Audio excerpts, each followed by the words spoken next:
ఆంధ్రప్రదేశ్ రాష్ట్రానికి జీవనాడిగా చెబుతున్న పోలవరం ప్రాజెక్టుకు కేంద్ర ప్రభుత్వం గుడ్ న్యూస్ చెప్పింది. పోలవరం నిర్మాణ పనులకు 30,436 కోట్ల రూపాయలు ఇవ్వడానికి అంగీకరించింది. దీంతో పాటు పోలవరం ప్రాజెక్టు అథారిటీకి 54 కోట్లు కేటాయించింది. సవరించిన పోలవరం నిర్మాణ వ్యయానికి 41.15 మీటర్ల ఎత్తులో పోలవరంలో నీటి నిల్వకు కేంద్రం ఆమోదం లభించింది. కేంద్రం నుంచి పోలవరం నిర్మాణానికి ఇంకా 12,150 కోట్లు రావాల్సి ఉంది.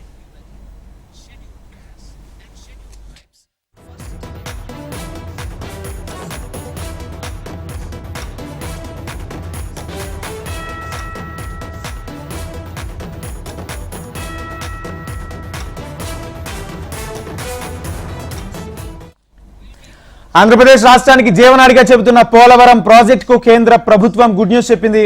పోలవరం నిర్మాణ పనులకు 30,436 కోట్ల రూపాయలు ఇవ్వడానికి అంగీకరించింది.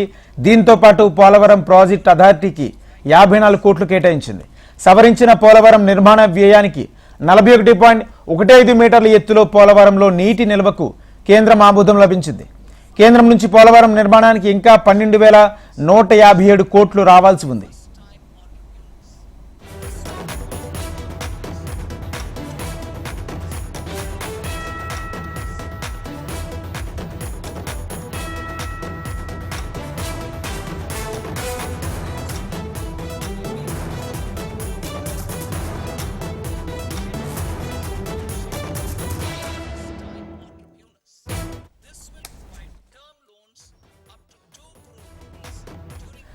ఆంధ్రప్రదేశ్ రాష్ట్రానికి జీవనాడిగా చెబుతున్న పోలవరం ప్రాజెక్టుకు కేంద్ర ప్రభుత్వం గుడ్ న్యూస్ చెప్పింది. పోలవరం నిర్మాణ పనులకు 30,436 కోట్ల రూపాయలు ఇవ్వడానికి అంగీకరించింది. దీంతో పాటు పోలవరం అథారిటీకి 54 కోట్లు కేటాయించింది. ఇక సవరించిన పోలవరం నిర్మాణ వ్యయానికి కూడా కేంద్ర ప్రభుత్వం ఆమోదం తెలిపింది. ఇదే అంశానికి సంబంధించి పూర్తి సమాచారం మా ప్రతినిధి రామకృష్ణ ఢిల్లీ నుంచి లైవ్ లో సిద్ధంగా ఉన్నారు. రామకృష్ణ, చెప్పండి, మొత్తంగా ఏపీకి సంబంధించి పోలవరం ఏదైతే ప్రధాన ప్రాజెక్టుగా ఉందో దానికి సంబంధించి కూడా ఒక హ్యూజ్ అమౌంట్ ని కేంద్రం ప్రకటించడం, అథారిటీకి కూడా 54 కోట్లను కేటాయించడం ఏ విధంగా చూడొచ్చు? పూర్తి అప్డేట్స్ అండి. ఇక పోలవరం ప్రాజెక్ట్ కి దాదాపుగా 5,936 కోట్ల రూపాయలు కేటాయించడం జరిగింది ఈ బడ్జెట్ లో. అలాగే అథారిటీకి 54 కోట్లు ప్రకటించడం జరిగింది. ఏపీకి జీవనాడిగా ఉన్న పోలవరం ప్రాజెక్ట్ కు కేంద్ర బడ్జెట్ లో ఈ మేరకు కేటాయించారు. అదే సమయంలో పోలవరం అథారిటీ కూడా 54 కోట్లు కేటాయించేశారు. పోలవరం సవరించిన అంచనాలు కానీ చూసుకున్నట్టుగైతే 30,436 కోట్ల రూపాయలు ఆమోదం తెలిపారు.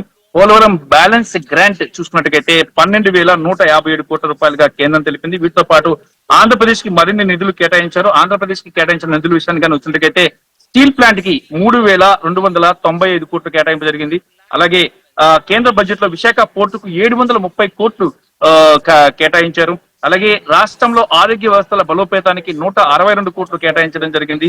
ఇక రాష్ట్రంలో జీరో బడ్జెట్ నేచురల్ ఫార్మింగ్ కు 183 కోట్లు కేటాయించారు. లెర్నింగ్ ట్రాన్స్ఫర్మేషన్ ఆపరేషన్ మద్దతుగా 375 కోట్లు కేటాయించారు. ఇక రాష్ట్రంలో రోడ్లు వంతెనల నిర్మాణానికి 240 కోట్లు కేటాయించడం జరిగింది. AP irrigation livelihood improvement project 2వ దశకు 242 కోట్లు కేటాయించింది ఈ బడ్జెట్ లో. మరి అయితే ఈ బడ్జెట్ మీద బడ్జెట్ లో చూసుకున్నట్టుగైతే రైతులకి కానీ మిగతా అన్ని వర్గాలకు కూడా మంచి ప్రయారిటీ ఇచ్చారు. దాంతో పాటు రైతులకు కిసాన్ క్రెడిట్ కార్డుల లిమిట్ ని 3 లక్షల నుంచి 3,50,000 పెంచారు. అలాగే ఏపీకి ఈ కేటాయింపులతో పాటు దేశవ్యాప్తంగా వచ్చిన కేటాయింపుల్లో కూడా అన్ని కూడా వస్తా ఉంటాయి. రైతుల ప్రయోజనాలు కానీ, మహిళల ప్రయోజనాలకి సంబంధించి కానీ, యువతకి సంబంధించి కానీ అన్ని ప్రయోజనాలు కూడా ఏపీ ప్రజలకు కూడా కలుగుతాయి. ఏపీ రైతులు కూడా లాభం పొందుతుంది. ఓవరాల్ గా ఇటు అధికార ఎన్డీఏ మాత్రం బడ్జెట్ చాలా సూపర్ అని అంటుంది. మరి ప్రతిపక్షాలు మాత్రం ఈ బడ్జెట్ పై విమర్శలు అయితే కురిపిస్తున్నాయి. Right, thank you Ramakrishna.